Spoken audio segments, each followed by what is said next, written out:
Good evening. I'm Chris Seggs, editor of the Fauquier Times. I have a couple special guests with me I'll introduce in a moment. Joe Palermo, who usually joins me, is on vacation this week. Here's a look at what's going to be in your newspaper come tomorrow. We'll have the conclusion of the Doucet trial. We'll have the tragic story of the tree that fell in the house, taking the life of a 10-year-old girl.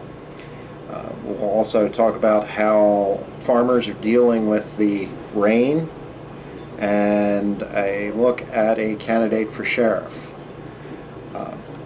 My first guest who's joining me is Peter Brewington, our sports editor, and he's going to give us a quick hit on what's happening in the sports section this week.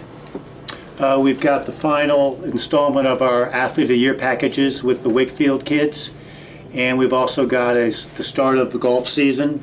Kettle Run has taken the early lead in the Northwestern District.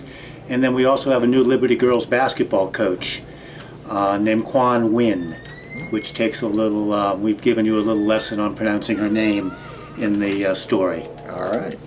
Sounds cool. And our community editor, Anita Sherman's going to tell us what's going on in the sections this week.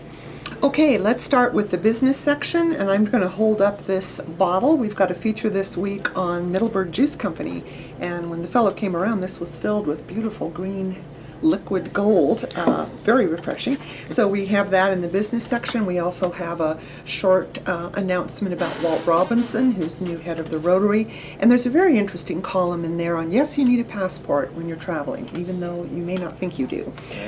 Family school starts on August 15th, so we have a nice spread on what's happening if you're going back to school on the bus. There's some regulations that may seem obvious, but nice to know. We also have an article that talks about what's new in the schools, what are some of the new programs. And we also have an interesting column by Sarah Atkins with Edward Jones on how to help finance your students in college. Rounding out the lifestyle section, this is a fun one. The jail is having a sleepover this weekend, so if you're brave enough, it'll be the first time anyone has slept there since 1966, other than inmates. They have an illusionist coming.